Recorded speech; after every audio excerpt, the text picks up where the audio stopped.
So coming onto your mat in Tadasana, right away, feet are either toes touching or about fist width apart. Starting to maybe just rock back and forth to get the feel, all four corners of your feet, kind of find your balance. And then when you're ready to settle in, just really ground down into all four corners, every part of your foot that is touching the mat. As you work your way up, you have that slight bend in your knee. Don't hyperextend your knee. You want that slight little bend, so maybe engage your quad. Pelvis is neutral, so we're not sticking our booties out. Standing up nice and tall, lift your low ribs away from your hips. Take your shoulders, roll them up, back and down. Lift your chest up just a little bit. Gaze straight out in front of you, chin parallel to the ground, Tadasana. Maybe take a cleansing breath or two in through your nose, out through your mouth. Make it loud. It feels better the louder and the sillier it sounds, usually the better it makes you feel. So keep that in mind today. And that breath is a really good just kind of transition breath to just sort of bring your focus onto your mat. Stop making any to-do lists or, all those checklists that we love to make throughout the day, that mind chatter. Just sort of bring the focus onto you, onto your breathing as you breathe in through your nose and out through your nose. And let's right away get moving. So exhale, ground down into all four corners of your feet. Inhale, arms sweep out to the side, overhead, palms touch. Exhale, bend your knees slightly as you tip your pelvis. Fold, nice flat back as your head and hands hang towards the ground. If those blocks are there, you can put your hands on your blocks. Inhale, lift up halfway, monkey, hands to your shins or on the blocks. Exhale, fold. Feels good. Nice bend in your knees. Inhale, rise up, arms out to the side. They touch overhead. And then exhale, bring them hands down to heart center. Beautiful job. Inhale again, arms up, overhead, palms touch. Exhale, slight bend in your knees as you tip your pelvis flat back. Fold, hands to the blocks. Inhale, lift up halfway, monkey, nice flat back, gaze is still down. Exhale, fold, feels good. Inhale, rise up, arms out to the side, overhead, palms touch. Exhale, hands down to heart center. Now bring your hands to your hips. I want you to very carefully start to ground down into your right foot, lighten up on your left, and then step your left foot back about 3 to 4 feet. Now we are all different heights, different shapes, so you need to think about how this feels for you, rather about how it looks compared to me or compared to other people you've seen do this pose. Warrior one. Back toes are pointed up towards the front left corner of the mat. Front toes are pointed forward. Bend into your front knee. Knee just comes directly on top of the ankle, so you're not going out past it here. Hips, square them to the front of the mat. Now, if when you do that, it makes your back heel come up, just shorten your stance. Like I said, we're all different sizes. We all have different muscles. So really, you have to feel this out for your body. If anything's hurting, pulling, not working, shorten your stance. Listen to your body. Hips are forward, okay? I like to, again, think of my hips like headlights, shining straight forward now. Breathe and smile. Warrior one. Now lift your hands up overhead, wrap your shoulders, so close your armpits, palms touch. Beautiful job.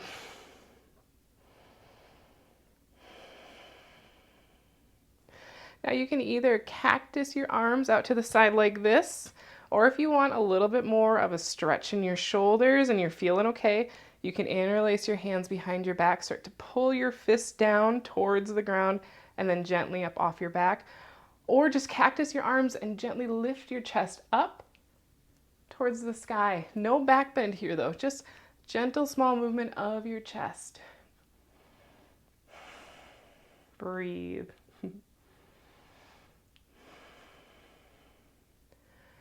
Now, if your hands are interlaced, you can keep them interlaced. If you were cactus, just bring your hands to your hips. And I want you to just start to tip at your pelvis, keeping a nice flat back here. Bringing a little bit more tension into this front knee, front quad. You might feel it fire up a little bit. And then if your hands are interlaced, release it. If your hands are on your hips, start to bring your hands down to your block. Keep a nice flat back here. Bend in your front knee. So your back is flat, knee is on top of your ankle, hands are on your blocks. Now I want you to take your right hand, bring it up to your right hip crease, and pull it back, because I'm going to bet that you started to open up to the left. We all do it, but pull that hip back, and then bring your hand back to your block. If you want to add a little bit more stretch here, again, listen to your body. You can start to straighten your front leg only if your back doesn't round. If your back starts to cave in, let up on the straightening of the leg and rebend it. Breathe. Smile. Those are kind of my rules for yoga, is you need to be able to breathe. You need to be able to feel sensation, not pain. You should feel, something going on in the back of your leg. You should feel the stretch. You might even feel your quad saying, "Oh my goodness, lady, this is crazy." And that's okay. You shouldn't feel any pain. And so you should also be able to smile just a little bit. And if you can't do all three, it means that you were doing something a little bit too much and your body is telling you, hey, back off. So really pay attention to those three things. All right, hands to your hips with a flat back. Rise up, back to your warrior one, and then step your back foot up to the front. Beautiful. Other side. So start to ground down into your left foot. Send your right foot back. Again, depends on how tall you are, how long your legs are. Maybe you can step back a little further, maybe you're a little less. Back heel stays down. Bend in your front knee. Hips face forward. Breathe. Smile. Maybe check in with your pelvis too. Make sure that you're not popping your booty out. Right? Pelvis is neutral. It just means that your front hip lines up with your back hip. We don't have a big back bend going on in this pose.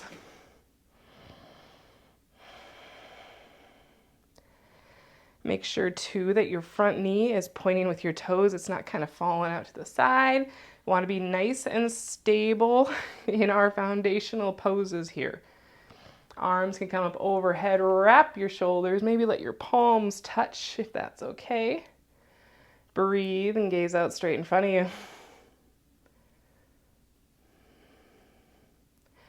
Again, interlace your hands behind your back if you did on the other side, but this time do it the opposite way, so it's going to feel really funny. Or, again, cactus your arms. Start to lift your chest up towards the sky. It's just a minimal, small movement. You shouldn't feel any compression in your low back. If you do, back out of it. Breathe. I know I keep saying that, but sometimes even I forget when I'm holding poses. Never stop breathing. All right, if your hands are in cactus, bring them to your hips. If you want to let go of your interlace, you can, or keep it as you just start to hinge at your hips, calming down, a little flat back, and then release your hands or bring your hands to the blocks in front of you. Front knee is bent on top of your ankle, not past it, right? So really check in with that. It's kind of common maybe to come down and have your knee go past. I want to see it on top of it or even behind it. Left hand to your left hip crease, pull it back. Hips still should be facing forward. I'm sure you opened up over to the right. I know I certainly did. So I always like to just grab the hip and physically pull it back. Now again, if you want a little more, start to straighten your front leg. Don't lock it. Only if your back stays nice and flat. If it rounds, just let it go a little bit.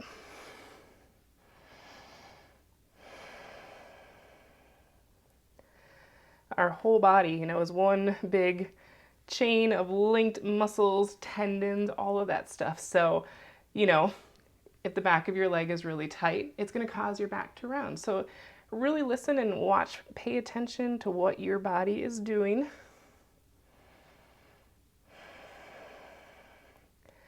And as you practice more and lengthen and strengthen your muscles and all of your connective tissue, you'll find that maybe, in a couple of weeks, you've got this nice little bit straighter of a leg, back is staying flat a little bit better. You'll see the slow, small progress. It's kind of nice. But it doesn't happen overnight, that's for sure. All right, bring your hands to your hips. Slowly start to rise up from your beautiful pyramid, and then step your back foot up to your front. You can move your blocks out of the way, make a quarter turn to the wide edge of your mat. Bring your arms out to a T, point your fingertips down. Now step your feet so that the outside edges of your feet line up to where your fingertips are pointing. It might feel kind of wide. It's okay.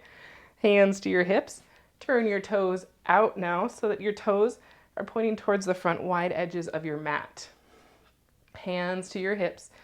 Now I want you to pretend like you're sliding down a wall as you slowly lower. Knees point with your toes. You don't have to go down far. Just don't let your knees fall in. Knees and toes, same direction. You're going to hear that a lot too. It is a way to avoid injury. If your knees are going one direction and your toes and ankles are going another direction, that's not good.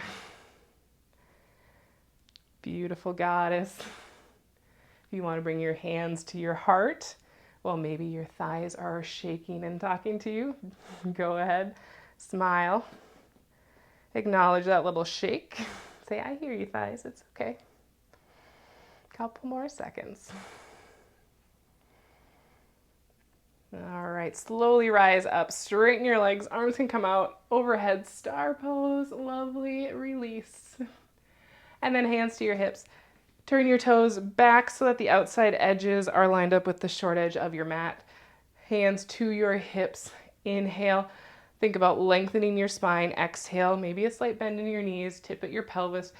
Fold. Head and hands hang. Now, if your blocks are nearby, you can bring your hands to your blocks.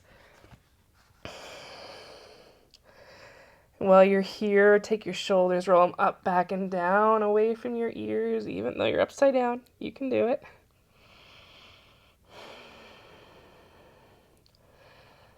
Nice little inversion here, believe it or not. This is and does have the same effects of doing a handstand. Gets your head below your heart, heart above your head. Kind of changes direction of blood flow. Super good for you. So look, you are doing an inversion. On your next inhale, just lengthen your spine. If your hands are on your blocks, use that. On your exhale, bring your hands to your hips. And on your inhale, slowly rise up. Take your time. Breathe once you get to the top. Maybe just stay here. You might be a little dizzy from being upside down. And when you're ready, you can heel toe your feet back together. Come back up to the top of your mat, Tadasana pose. Exhale, nice and big. Ground down into your feet. Inhale through your nose. Arms reach up overhead. Palms touch. Exhale, bend your knees. Tip your pelvis. Fold. Plant your hands. Step back onto your knees. Swing your feet around and come into Sukhasana. If you want to grab a bolster, a cushion, a pillow, sit on that. Go ahead. Draw your feet in towards your seat to where it feels good. If you want, your shins can rest in the arches of your feet, or it can be out further. Again, it's about how it feels for your body, not about comparing to what I'm doing or how I look doing the pose, or anybody else that you've seen do yoga. Pelvis is neutral. Low ribs lifted away from your hips. Shoulders roll them up, back, and down. Now, bring your hands down onto your knees. Palms down. If you feel safe and comfortable, close your eyes. And I want you to breathe in through your nose and out through your mouth. Again, in through your nose, out through your mouth, nice and big. And now this time, you can breathe in through your nose and out through your nose while I'm talking. We are going to breathe in through the nose, and then as you breathe out through your mouth, remember I said we're gonna be a little goofy here. I want you to stick your tongue out and just This is why I had you close your eyes, right? So breathe in through your nose, exhale out your mouth, stick out your tongue. Again, one more time, in through your nose, out through your mouth. The bigger and crazier you can do this, the better it's gonna feel. One more time, in through your nose, out through your mouth. And then just bring your breathing back in through your nose and out through your nose. Lion's breath is amazing.